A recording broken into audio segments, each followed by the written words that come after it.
News 7 Tamil, பொறுப்பும் பொது நலமும்.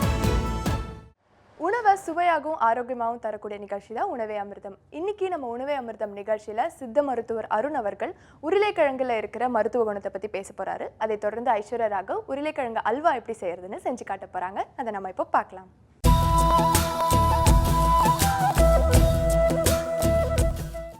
வணக்கம். உணவே அமிர்தம் நிகழ்ச்சியில் இன்றைக்கு நாம் பார்க்கக்கூடிய உணவுப் பொருள் உருளைக்கிழங்கு. உருளைக்கிழங்குங்கிறது பிடிக்காதவங்களே இருக்க முடியாது இல்லையா? பெரும்பான்மையானவர்களுக்கு பிடித்த ஒரு உணவுப் பொருள் அப்படின்னா ஒதுக்காமல் சாப்பிடக்கூடிய உணவுப் பொருள்னு பார்த்திங்கன்னா உருளைக்கிழங்கு தான் சொல்லுவாங்க. பொதுவாக உருளைக்கிழங்குக்கு ஏன் அந்த உருளைக்கிழங்கு அப்படின்னு பேர் வந்துச்சு அப்படின்னு பார்த்தீங்கன்னா அதனுடைய வடிவத்தினால தான். உருண்டு திரண்டு இருக்குது இல்லையா? அதனால தான் அது உருளைக்கிழங்கு அப்படிங்கிற மாதிரி பாவாணர்த்தன் நூலில் வந்து குறிப்பிட்டிருப்பார். பொதுவாக மண்ணுக்கு கீழே விளையக்கூடிய கிழங்கு வகைகள் எல்லாமே உடலுக்கு வந்து ஆற்றல் தரக்கூடியதாக இருக்கும். உடனடி ஆற்றல் வரணும் அப்படின்னா அந்த மாதிரியான மண்ணுக்கு கீழே விளையக்கூடிய கிழங்கு வகைகள் எடுத்துக்கங்க அப்படின்னு சொல்லுவாங்க. மலைப்பாங்கான இடத்துல தான் அந்த மண்ணுக்கு கீழே விளையக்கூடிய கிழங்குகள் எல்லாமே அதிகமாக நமக்கு வந்து கிடைக்கும். இப்போ அங்குள்ள மக்களுக்கு வந்து தேனும் தினை மாவும் அதுதான் அவங்க வந்து அதிகமான உணவுப் பொருளாக எடுத்துக்குவாங்க. அதற்கடுத்து அவங்க எடுக்கக்கூடிய உணவுப் பொருள் அப்படின்னு பார்த்திங்கன்னா கிழங்கு வகைகள் தான். இந்த கிழங்கு வகைகள் சாப்பிடும்போது அரிசி சோறு இதெல்லாம் சாப்பிடக்கூடிய சத்துலேருந்து கிட்டத்தட்ட 16 மடங்கு சத்து உடனடியாக உடலில் வந்து சேரும் அப்படிங்கிற மாதிரி சொல்லுவாங்க. அதனால தான் ஸ்டார்ச் நிறைந்த கார்போஹைட்ரேட் நிறைந்த அந்த கிழங்கு வகைகளை சாப்பிடும்போது நமக்கு சர்க்கரை நோய் வர்றதுக்குண்டான வாய்ப்புகளும் அதிகம்னு சொல்லலாம். பொதுவாக குழந்தைகளுக்கு நம்ம வந்து ஏதாவது ஒரு உணவை அறிமுகப்படுத்துகிறோம், பால்லேருந்து அடுத்த ஸ்டேஜில் ஒரு உணவை அறிமுகப்படுத்துகிறோம் அப்படின்னா அவங்களுக்கு எளிதில் நம்ம எல்லோரும் பயன்படுத்துகிற உணவுனா அந்த உருளைக்கிழங்கை தான் நம்ம வந்து சொல்லுவோம். குழந்தைகளும் விரும்பி சாப்பிடக்கூடிய ஒரு உணவுப் பொருளாக இருக்கும். லேசாக நம்ம வந்து வேக வச்சுட்டு கொஞ்சம் உப்பு போட்டு கொடுத்துட்டா எளிதில் குழந்தைகள் சாப்பிட பழகக்கூடிய ஒரு உணவுப் பொருளாக இருக்கும். எந்த ஒரு தீங்கும் விளைவிக்காது. குறிப்பாக சித்தர்கள் வந்து சொல்லியிருப்பாங்க, இதை ஒரு காயகற்ப மருந்தாகவே பயன்படுத்தலாம் அப்படிங்கிற மாதிரி சொல்லுவாங்க. இந்த உருளைக்கிழங்கை தொடர்ந்து பயன்படுத்தும் போது உடலுக்கு ஒரு நல்ல ஒரு வன்மையை தரக்கூடிய ஒரு பொருள் அப்படிங்கிற மாதிரி சொல்லுவாங்க.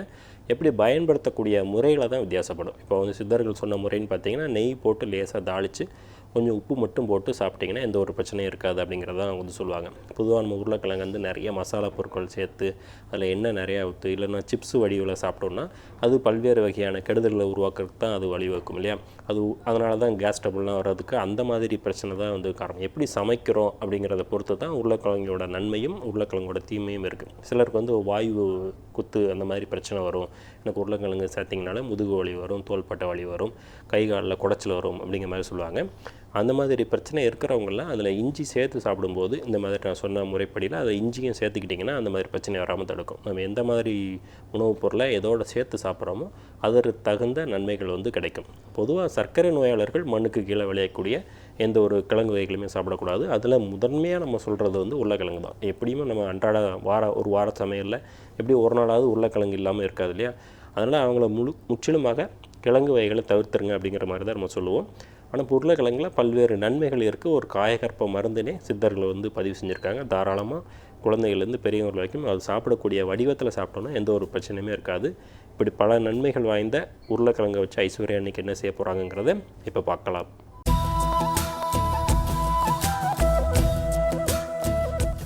வணக்கம். இன்றைக்கி உணவே அமிர்தம் நிகழ்ச்சியில் நம்ம பார்க்க போகிற இன்க்ரீடியன்ட் பொட்டேட்டோ, உருளைக்கிழங்கு.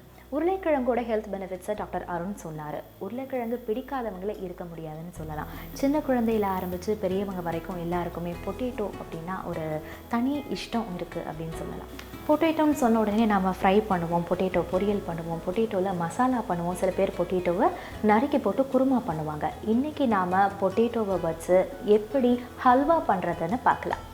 உருளைக்கிழங்கு அல்வா செய்ய தேவையான பொருட்கள்: உருளைக்கிழங்கு, பால், சர்க்கரை, குங்குமப்பூ, ஏலக்காய், நெய், முந்திரி, காய்ந்த திராட்சை.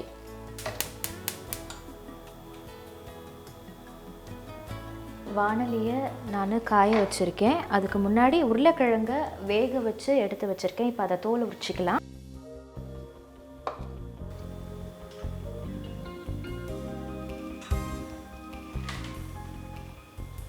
உருளைக்கிழங்கை முழுசாக அப்படியே குக்கரில் போட்டு நீங்கள் வேக வச்சுக்கலாம். சரி, உங்களுக்கு வேக வைக்கிறதுக்கு டைம் இல்லை அப்படின்னா உருளைக்கிழங்கை நீங்கள் நல்லா துருவிக்கலாம். துருவிட்டு இப்போ நான் என்ன மெத்தடில் பண்ண போகிறேனோ அதே மெத்தடில் நீங்கள் பண்ணிடலாம். ரொம்ப சிம்பிளான ஒரு ப்ரிப்பரேஷன் தான் இது. டேஸ்ட் ரொம்ப நல்லாயிருக்கும். ரொம்ப ஹெல்தியான ஒரு டிஷ்ஷும் கூட. எப்போவுமே நம்ம பாயசம் பண்ணுவோம், இல்லை கேசரி பண்ணுவோம், ஹல்வா அப்படின்னா கோதுமை ஹல்வா பண்ணுவோம், இல்லை பாசிப்பயிறு போட்டு ஹல்வா பண்ணுவோம். ஒரு வித்தியாசமாக இருக்கிறதுக்கு ஒரு நாள் நீங்கள் இந்த பொட்டேட்டோ ஹல்வாவை ட்ரை பண்ணலாம். உரிச்ச உருளைக்கிழங்கை இப்போ நம்ம நல்லா மசிச்சுக்கலாம். இதை தனியாக நீங்கள் மிக்சியில் போடணும், இல்லை கரண்டியை வச்சு மசிக்கணும், மத்தில் மசிக்கணும்லாம் கிடையாது. கையிலேயே மசிச்சு விட்டுறலாம், நல்லா மசிஞ்சிரும். ஒரே விஷயம், உருளைக்கிழங்கு நல்லா வெந்திருக்கணும். சில பேர் உருளைக்கிழங்கு உடையாமல் வேக வைக்கணும்லாம் ட்ரை பண்ணுவாங்க இந்த ஃப்ரைஸ் எல்லாம் பண்ணும்போது. இதுக்கு அந்த மாதிரி வேக வைக்கணும்னு அவசியம் இல்லை, நல்லாவே வேக வைக்கலாம். உங்கள் வீட்டில் குழந்தைங்க இருந்தாங்க அப்படின்னா பொட்டேட்டோ ரொம்ப நல்லது. ஆனால் அப்படியே சாப்பிட கொடுத்தா சாப்பிட்லன்னா இந்த மாதிரி ஹல்வாவாக நீங்கள் பண்ணி கொடுக்கலாம் அவங்களுக்கு.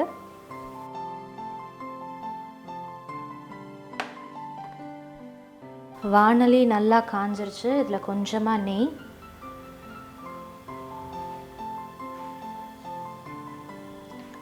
இந்த நெய்யில் கொஞ்சமாக முந்திரி திராட்சையை போட்டு கொஞ்சமாக கோல்டன் ப்ரௌன் கலரில் வறுத்துக்கலாம்.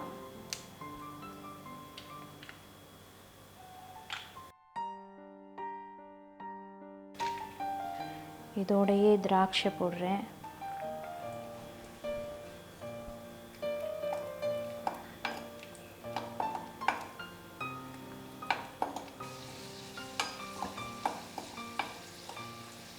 இப்போ இந்த நெய்யில் ஒரு கப் ஆஃப் சுகரை வந்து நான் ஆட் பண்ணுறேன்.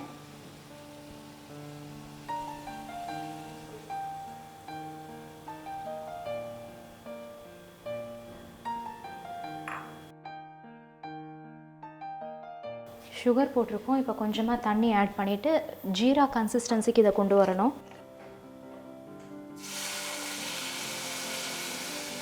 கொஞ்சமாக தண்ணி ஆட் பண்ணால் போதும்.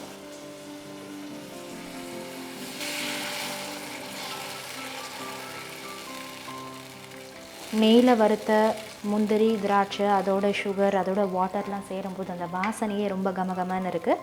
லாஸ்ட்டாக நம்ம அந்த பொட்டேட்டோ இந்த ஏலக்காயெலாம் ஆட் பண்ணும்போது இன்னும் கூட வாசனை ரொம்ப நல்லாயிருக்கும்.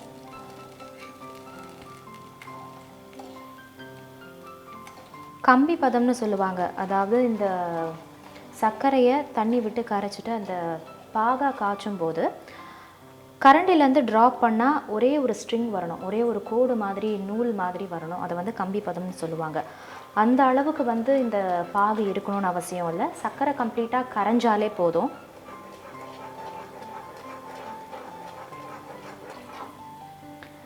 சர்க்கரை கம்ப்ளீட்டாக நல்லா கரைஞ்சிருச்சு. இப்போ இதில் மசிச்சு வச்சுருக்க உருளைக்கிழங்கை ஆட் பண்ணிக்கலாம்.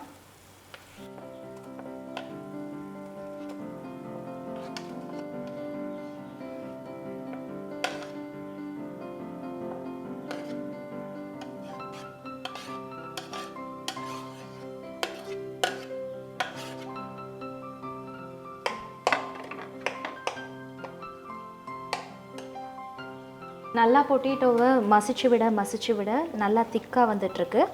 ஏற்கனவே பாலில் கொஞ்சமாக நான் குங்குமப்பூ போட்டு ஊற வச்சுருக்கேன். அதை இதோட ஆட் பண்ணிடலாம்.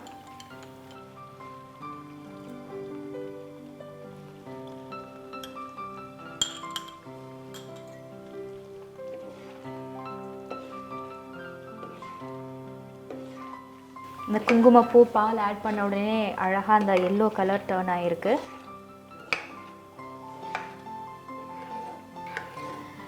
இது நல்லா ஒரு ஹல்வா பதத்துக்கு வர வரைக்கும் நாம் வாணலியில் தான் வச்சுருக்கணும்.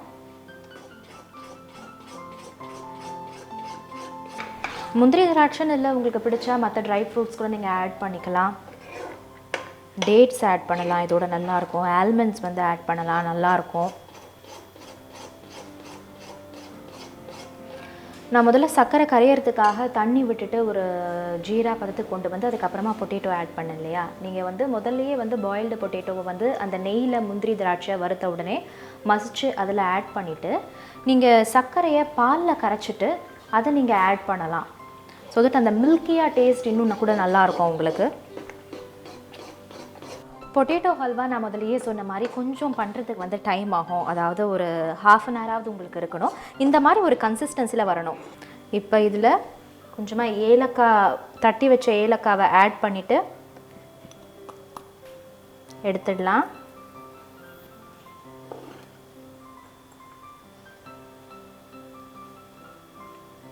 யூஸ்வலாக சொல்லுவாங்க இல்லையா, அசோகா ஹல்வா பண்ணணும், இல்லை கோதுமை ஹல்வா ஏதாவது பண்ணணும் அப்படின்னு. இந்த மாதிரி ஹல்வா பண்ணிகிட்டு இருக்கும்போது ஒரு வித்தியாசத்துக்கு நீங்களும் வந்து இந்த பொட்டேட்டோ ஹல்வா, உருளைக்கிழங்கு ஹல்வாவை நீங்களும் ட்ரை பண்ணலாம். ப்ரிப்பரேஷன் ரொம்ப ஈஸி தான். குக்கிங் டைம் தான் நான் சொன்ன மாதிரி ஒரு ½ அன் ஹவர்லேருந்து ஒரு 40 மினிட்ஸ் ஆகுது உங்களுக்கு வேணும். டைம் இருக்கும்போது நீங்களும் இந்த ஹல்வாவை ட்ரை பண்ணி பாருங்கள்.